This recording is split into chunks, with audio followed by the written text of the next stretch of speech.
اللهم صل على سيدنا ومولانا محمد وعلى آل سيدنا ومولانا محمد وبارك وسلم. نحمده ونصلي ونسلم على رسوله النبي الكريم. اما بعد فاعوذ بالله من الشيطان الرجيم. بسم الله الرحمن الرحيم. لقد من الله على المؤمنين إذ بعث فيهم رسولا من أنفسهم يتلو عليهم آياته ويزكيهم ويعلمهم الكتاب والحكمة وإن كانوا من قبل لفي ضلال مبين. صدق الله مولانا العظيم وبلغنا رسوله النبي الكريم. محترم و مکرم قابل صد احترام سامعین ذی احتشام، اللہ تبارک و تعالیٰ کا بے پناہ فضل و احسان اور اس کے حبیب کریم علیہ الصلاۃ والسلام کے مقدس نالین پاک کی خیرات کہ اللہ تبارک و تعالیٰ نے ہمیں اپنے اور اپنے محبوب بندوں کے ذکر کی اس محفل میں شرکت کی توفیق و سعادت عطا فرمائی. دعا ہے باری تعالیٰ اس محفل کو اپنی بارگاہ قدس میں شرف قبولیت عطا فرمائے. اور ہمارے بھائی حاجی محمد وارث صاحب جنہوں نے اس بزم کا انعقاد کیا، اس خوبصورت محفل کو سجایا، اللہ تعالیٰ ان کے اہتمام و انتظام کو اپنی بارگاہ میں شرف قبولیت عطا فرمائے.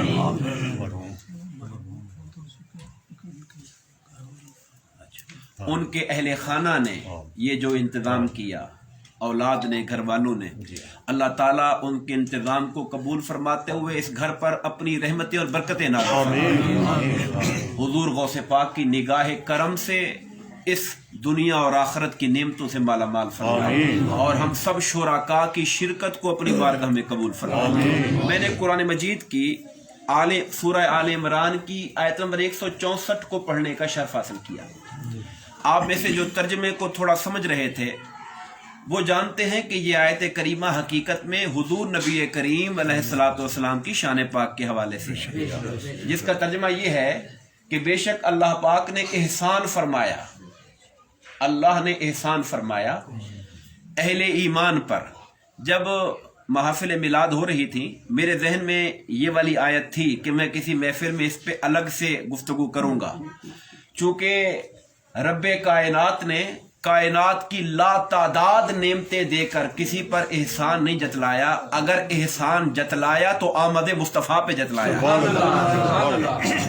مگر اب چونکہ یہ 11ویں شریف کی نسبت سے محفل ہے تو میں یہ آیت کریمہ پڑھ کر جو اصل مدعا ہے وہ یہ ہے. اللہ پاک فرماتے ہم نے تم پہ احسان کیا کہ تمہارے اندر تم میں سے رسول بھیجا جو 4 ذمہ داریاں نبھانے کے لیے آئے ہیں. میرا اشارہ ادھر کروانا ہے. وہ اس کو کہتے ہیں ہم چہارگانہ فرائض نبوت. چہارگانہ فرائض نبوت یعنی نبی کریم صلی اللہ علیہ وسلم کے جو 4 ذمہ داریاں تھیں مخلوق خدا کے اعتبار سے، اللہ کے بندوں کے اعتبار سے، بطور رسول کے اللہ نے وہ 4 گنوائی ہیں. سب سے پہلے فرمایا کہ وہ اس لیے تشریف لائے ہیں کہ یتلو علیہم آیاتہ، کہ اللہ کے پیارے رسول لوگوں پر اللہ کی آیتیں تلاوت فرماتے ہیں. پہلا منصب یہ ہے تلاوت آیات. تھوڑا سا اس کو ذہن میں رکھیے گا، یہ 4 جو فرائض ہیں، چونکہ انہی 4 فرائض کو لے کر امت کے اولیاء، علماء، صلحاء یہی ذمہ داریاں نبھانے کے لیے کھڑے ہوئے. جو فرائض نبوت ہیں، جو اللہ نے ڈیوٹی، اللہ ہے مالک ہے، ہمارے تو وہ آقا ہیں، ان کے تو نالین ہمارے سروں کی تاج کی زینت ہیں. اللہ رب العزت نے اپنے حبیب کریم کی جو ذمہ داریاں لگائی ہیں وہ 4 لگائی ہیں. اور میں یہ عرض کرنا چاہتا ہوں کہ وہی 4 ذمہ داریاں جو اللہ کے رسول کا منصب ہے، جس کا تعلق اللہ کے رسول کے ساتھ ہوتا ہے بطور ایک خادم دین کے، بطور ایک طالب علم کے، بطور ایک عالم دین کے، ایک اللہ کے ایک مرد کلندر ولی ہونے کے ناطے وہی 4 فرائض جو اللہ کے رسول کی ذمہ داریاں تھیں وہ انہی کو لے کر آگے چل رہا ہوتا ہے. حقیقت میں جو عالم باللہ ہوتا ہے جو عالم باللہ ہوتا ہے وہ یہی چار، اور عالم باللہ وہی ہوتا ہے جو اللہ کا ولی ہوتا ہے۔ جب علم کے ساتھ ولایت جڑ جائے تو پھر وہ عالم باللہ ہو جایا کرتا ہے۔ تو یہ چار، پہلی چیز ہے تلاوت آیات، دوسرا فرمایا وَيُزَكِّيهِمْ، تلاوت آیات فرماتے ہیں، اور یہ پیغمبر اپنی نگاہ کے فیض سے لوگوں کے دلوں کو پاک و صاف کر دیتے ہیں۔ تزکیہ فرماتے ہیں، تزکیہ نفوس، تزکیہ نفوس، پہلی تھی تلاوت آیات، دوسری ہے تزکیہ نفوس، وَيُعَلِّمُهُمُ الْكِتَابَ وَالْحِکْمَةَ، اور تیسرا منصب یہ ہے کہ یہ پیغمبر لوگوں کو کتاب کی تعلیم دیتے۔ کون سی کتاب؟ جو خدا نے آسمانوں سے قلب مصطفیٰ پہ اتاری ہوئی، قرآن، تعلیم کتاب، تلاوت آیات، تزکیہ نفس، تعلیم کتاب، والحکمہ، اور حکمت سے مراد دانائی ہے، اور سب سے بڑی دانائی وہ ہے جو زبان مصطفیٰ سے ادا ہوئی،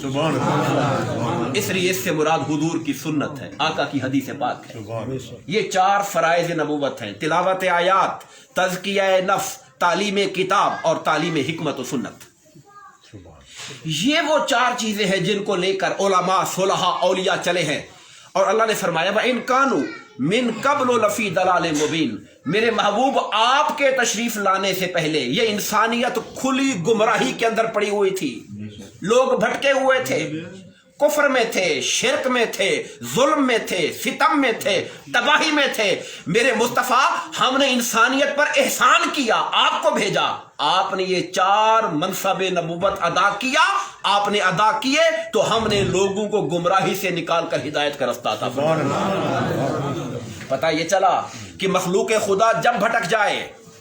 مخلوق خدا جب راہ راست سے ہٹ جائے، تو وقت کا جو عالم ہے، وقت کا جو ولی ہے، وقت کا جو مجدد ہے، وقت کا جو صاحب کردار، واعظ و نصیحت کرنے والا ہے، وہ انہی چار چیزوں کی روشنی لے کر لوگوں کو گمراہی سے نکال کر ہدایت پہ رستے کے ڈالنے کی کوشش کرے گا، یہ اس کی ذمہ داری ہوگی۔ اب ان چار میں سے ہوتا یہ ہے کہ کوئی تلاوت آیات کو لے لیتا ہے، چونکہ جو اللہ کے نبی کا منصب ہے، جو جامعیت، جو کمپریہنسونیس ان کے اندر ہے، جو جامعیت وہاں ملتی ہے ہر چیز کمال کی، مخلوق جتنی بڑی بھی امت عالم بن جائے وہ وہاں کی تو گرد کو بھی نہیں پا سکتی ہے۔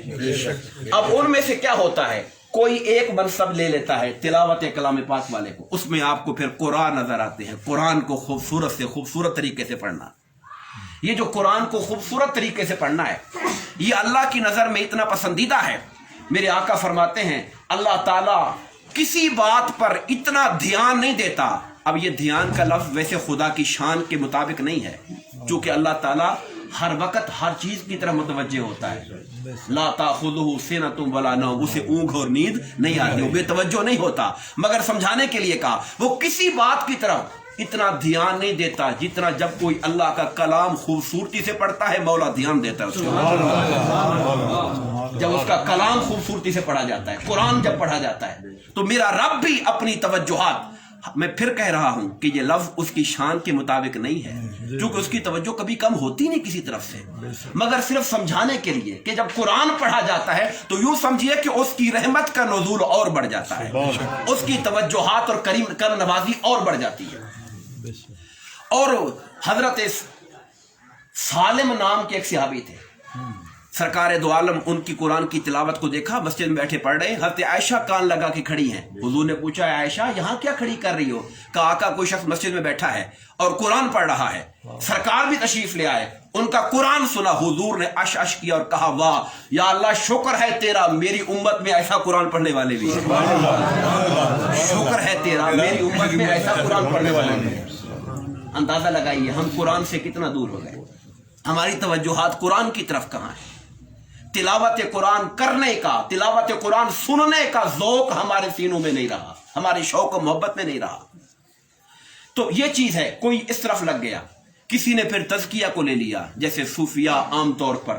لوگوں کے ساتھ ان کے دل کی تزکیہ، تصفیہ قلب، تزکیہ نفس، اس طرف صوفیہ چل پڑے۔ کچھ لوگ قاری کہلائے، کچھ صوفی کہلائے، کچھ نے کتاب کے علم کو لے لیا، وہ مفسر کہلائے، علم تفسیر کے ماہر کہلائے، کسی نے حدیث کو لے لیا، وہ محدث کہلایا۔